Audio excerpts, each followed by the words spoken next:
Hello tout le monde, j'espère que vous allez bien. Aujourd'hui on se retrouve dans une nouvelle vidéo pour vous faire mon organisation, j'allais dire scolaire, mais non en tant qu'écrivaine, mais elle marche particulièrement bien pour les études. C'est ce que je faisais d'ailleurs. C'est une autre vidéo de la série Back to School. Ah oui, un petit plus, je suis en train de refaire toute ma chambre. Du coup, il y a une vidéo qui va sortir sur mon room makeover. Une vidéo qui n'était pas prévue de base, mais je vais quand même vous la faire parce que je sais pas, je trouve ça trop intéressant et j'adore en regarder en plus. Je suis trop excitée de filmer cette vidéo depuis hier soir, j'arrête pas d'y penser. De une, j'adore les vidéos Back to School. De deux, ça parle d'écriture, de romans, de livres, c'est mon monde, j'adore. Et de 3, c'est pour vous donner mes conseils. Alors je n'ai écrit aucun livre, j'en ai écrit, pour être honnête, j'en ai écrit 4 qui ne sont jamais sortis, mais qui vont sortir un jour. Je vais vous parler de mon organisation et je vais vous donner des astuces. Et pour cette vidéo, j'ai trouvé 6 étapes pour être motivée à écrire un livre. La première, c'est connaître son histoire de A à Z. Si vous ne la connaissez pas de A à Z, ça va pas aller. Vous devez savoir de quoi ça va parler, comment ça va commencer et comment ça va se terminer. C'est vraiment la base. Si vous avez que le début mais pas la fin, ça va pas en vrai. Vous n'allez pas y arriver et vous n'allez pas réussir à avancer puisque vous ne saurez pas la fin. Vous allez écrire sans savoir exactement de quoi ça va parler, le déroulement. Vous allez juste écrire et non pour raconter une histoire. Voilà, c'est super important. Je l'ai mis en toute première parce que c'est la plus importante, de connaître son histoire avant de commencer à écrire. La deuxième, c'est l'environnement.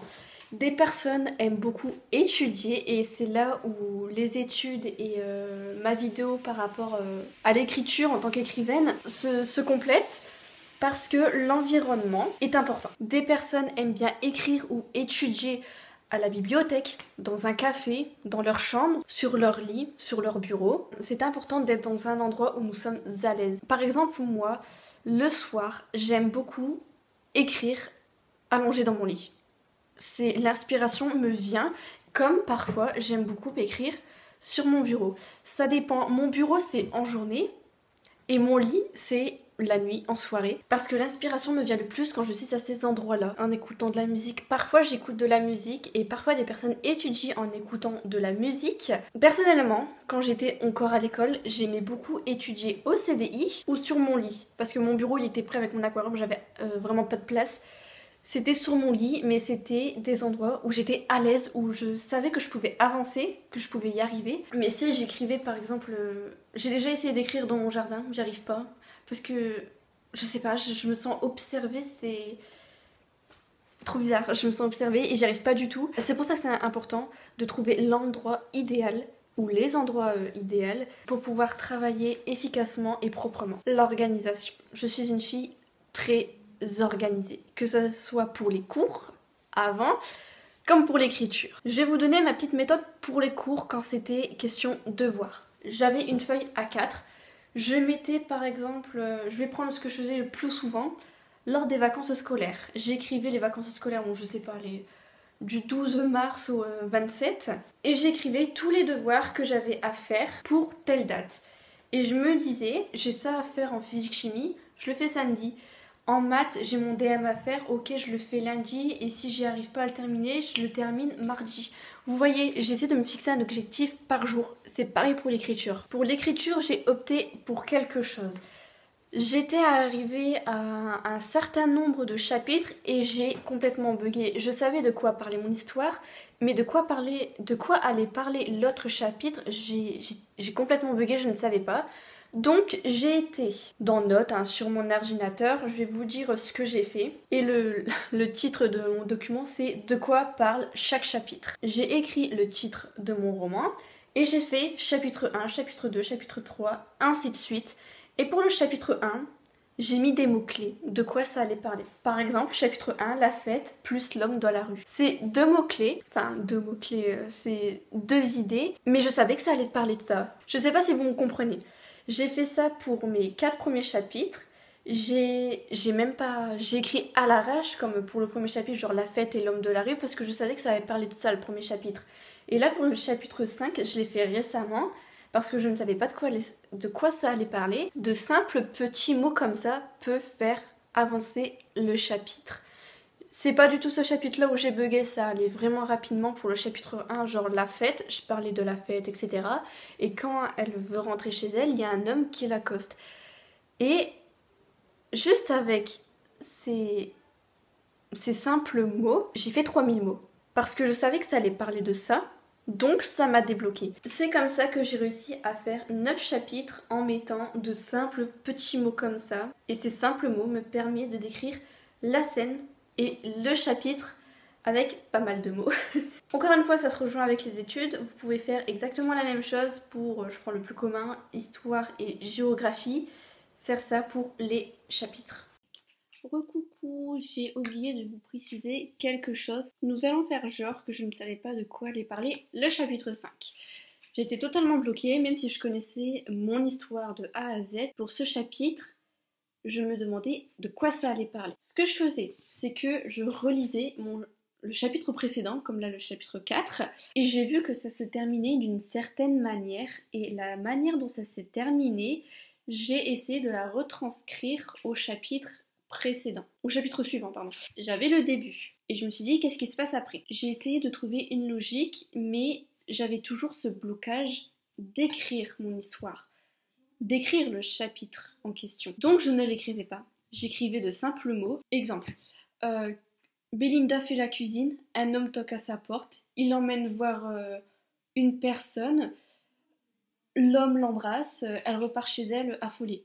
Par exemple, avec ces simples mots, ces simples idées que j'ai mises comme ça m'a permis de développer la première idée par rapport où elle fait la cuisine. Après, j'ai réussi à développer jusqu'à l'homme qui toque, à développer jusqu'à l'homme qui l'emmène quelque part, jusqu'à la fin du chapitre. Je ne sais pas si c'était beaucoup plus clair, j'espère que certaines personnes me comprennent. J'ai du mal à expliquer parce que moi je le sais, du coup c'est difficile de vous retranscrire ce que j'ai là-dedans, mais j'espère que c'est quand même clair. La motivation. Alors, faut être motivé pour faire quelque chose qui paraît logique si on veut réussir. Je relève 2 types de motivation. La motivation, t'as envie d'écrire, tu fais direct. Ce que moi je fais parfois. L'autre motivation que je fais aussi parfois, la motivation, mais t'as trop la flemme. Mais t'es quand même motivé. J'ai commencé le début de mon roman, je sais plus il y a combien de temps, mais on va dire 1 mois. Parce que le manque de motivation, je dis pas qu'il était pas présent, mais la flemme prenait le dessus.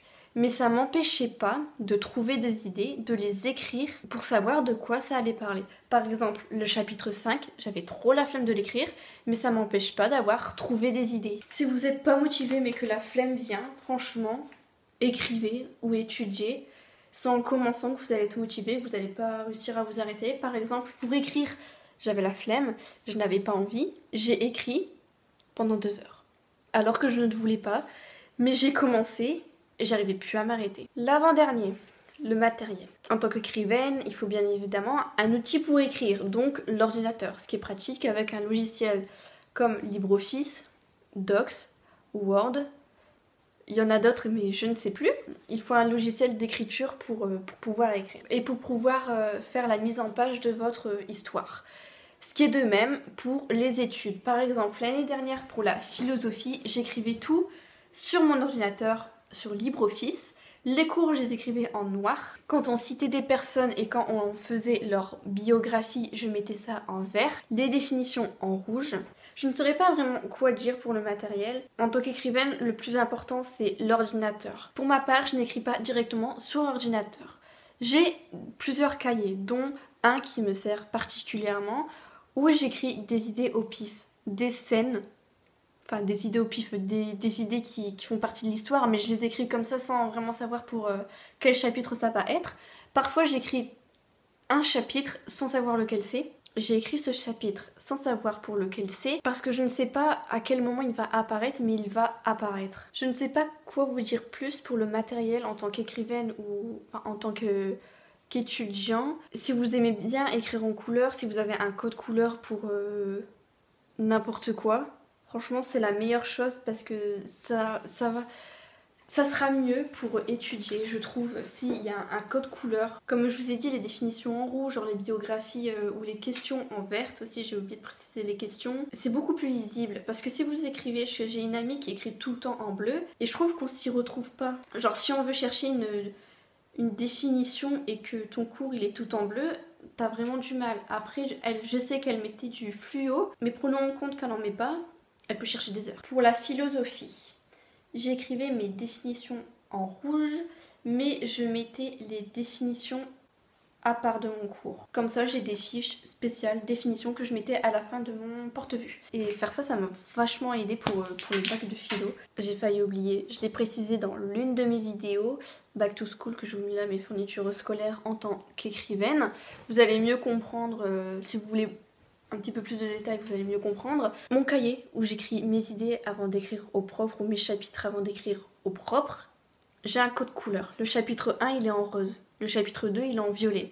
Par exemple, si un jour j'ai fini d'écrire le chapitre 2, que je l'ai recopié au propre et que j'ai mis au fluo, que je l'ai barré au fluo pour dire que c'est écrit, mais que je me suis dit, ah attends, j'ai une idée, je sais plus quel chapitre j'ai dit, on va dire le chapitre 1 en rose, mais que je suis au chapitre 10 et je me suis dit, ah mais attends, j'ai une idée, bah je réécris en rose et je sais que le rose, c'est pour le chapitre 1. Si je ne respecte pas le code couleur, j'ai des petits papiers de couleur et j'écris le nom du chapitre parce que j'ai un nom pour chaque chapitre ou le numéro du chapitre et je sais que c'est pour ce chapitre-là en question. J'ai vraiment du mal avec le matériel, mais il faut avoir du matériel qui vous met en confort et qui vous permet d'être motivé, de vouloir faire ce que vous avez envie de faire. On en vient au dernier, l'envie d'écrire un livre, si vous avez vraiment envie d'écrire un livre. En fait, rappelez-vous pourquoi vous faites ça. Vous faites tout ça pour écrire un livre. Par exemple, moi, c'est mon rêve d'écrire un livre. Donc, je veux vraiment en sortir un. Et l'idée à sortir un livre, être connu, du moins que des personnes me critiquent positivement ou négativement sur mon travail, ça me booste davantage. Parce que des personnes verront ce que j'ai fait, verront mes heures de travail. Et aussi pour les études, pourquoi vous faites ça?